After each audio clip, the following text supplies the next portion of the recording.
സഹകരണ മേഖലയെ പിടിച്ചുലച്ച ബാങ്ക് തട്ടിപ്പിന് ശേഷം തൃശൂർ ഇരിങ്ങാലക്കുട കരുവന്നൂർ സർവീസ് സഹകരണ ബാങ്കിൽ വീണ്ടും തെരഞ്ഞെടുപ്പ്. 13-അംഗ ഭരണസമിതി തെരഞ്ഞെടുപ്പ് ഇന്ന് നടക്കും. രാവിലെ 9 മണി മുതലാണ് അംഗങ്ങളുടെ വോട്ടിംഗ് ആരംഭിക്കുക. തെരഞ്ഞെടുപ്പ് കോൺഗ്രസ് ബഹിഷ്കരിച്ചിരിക്കുകയാണ്. നടരാജ് പരശുരാം വിവരങ്ങൾ നൽകും.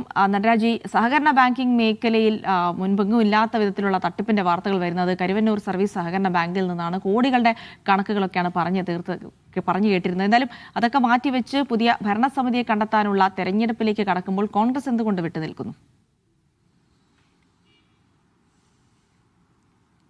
ജിൽസി, കേരളത്തിലെ സഹകരണ ബാങ്കിംഗ് മേഖലയ്ക്ക് വലിയ രീതിയിൽ ചീത്തപ്പേരുണ്ടാക്കിയ സംഭവമാണ് കരുവന്നൂർ ബാങ്കിലെ കോടികളുടെ തട്ടിപ്പ്. 120-ലധികം കോടി രൂപ മോഷ്ടിക്കപ്പെട്ടിട്ടുണ്ടെന്നാണ് ED കുറ്റപത്രത്തിൽ പറയുന്നത്.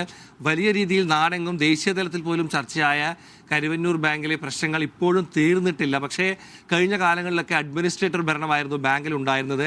തിരഞ്ഞെടുപ്പ് വരുന്നതിന് മുമ്പ് ബാങ്കിൽ പഴയപടി ഭരണസമിതിയെ സ്ഥാപിച്ചുകൊണ്ട് ഈ പ്രശ്നം പരിഹരിക്കാൻ CPM നോക്കുമ്പോഴാണ് ഇത്തരത്തിൽ പുതിയ ഭരണസമിതിയിലേക്കുള്ള തെരഞ്ഞെടുപ്പിനായി വിജ്ഞാപനം വന്നത്. തെരഞ്ഞെടുപ്പ് രാവിലെ 9 മണി 9:30 തന്നെ തുടങ്ങും. 13 സീറ്റുകളിലേക്കാണ് തെരഞ്ഞെടുക്കുന്നത്. ഈ 13 സീറ്റിൽ 2 സീറ്റിൽ ഇപ്പോൾ തന്നെ എതിരില്ലാതെ CPM-ന്റെ നോമിനികൾ ജയിച്ചു കഴിഞ്ഞു. അങ്ങനെയെങ്കിൽ 11 സീറ്റുകളിലേക്കാണ് ഇന്ന് തെരഞ്ഞെടുപ്പ് നടക്കുന്നത് എന്ന് പറയാം. BJP 11 സീറ്റുകളിലേക്കും 11 സീറ്റുകളിലേക്കും BJP പാനലിൽ നിന്ന് ആളുകൾ മത്സരിക്കുന്നുണ്ട്. CPM മത്സരിക്കുന്നുണ്ട്. കോൺഗ്രസ് ഈ മത്സരത്തിൽ നിന്നും വിട്ടുനിൽക്കുകയാണ്. പ്രധാനമായും കോൺഗ്രസ് ആരോപിക്കുന്ന വിഷയം നിലവിൽ കരുവന്നൂരിലെ പ്രശ്നങ്ങളൊന്നും പരിഹരിച്ചിട്ടില്ല.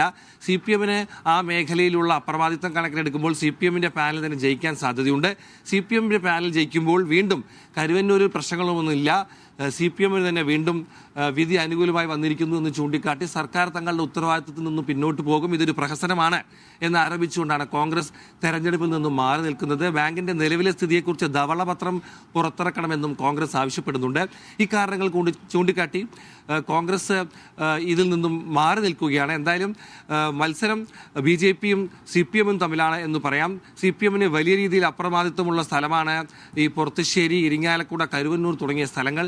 മിക്ക ഷെയർ ഹോൾഡേഴ്സും അംഗങ്ങളും ഈ ഭാഗത്തു നിന്നുള്ളവരാണ്. അതുകൊണ്ട് തന്നെ CPM-ന്റെ പാനലിൽ ഒരു മുൻതൂക്കം ഈ തെരഞ്ഞെടുപ്പിൽ ഉണ്ട് എന്നുള്ള കാര്യവും വ്യക്തമാണ്. എന്തായാലും കരുവന്നൂരിൽ പുതിയ ഭരണസമിതിയിൽ ആരൊക്കെ ഉണ്ടാവും, എന്തായിരിക്കും പുതിയ ഭരണസമിതിയുടെ നിലപാടുകൾ തുടങ്ങിയ കാര്യങ്ങൾ പൊതുജനത്തിന് വലിയ താല്പര്യമുള്ള വിഷയമാണ്. അതുകൊണ്ട് തന്നെ കരുവന്നൂരിൽ എന്ത് സംഭവിക്കുന്നു എന്നുള്ളത് ഏവരും വളരെ പ്രതീക്ഷയോടുകൂടി വീക്ഷിക്കുന്ന ഒരു കാര്യം കൂടിയാണ്. തെരഞ്ഞെടുപ്പ് 9:30 തുടങ്ങും.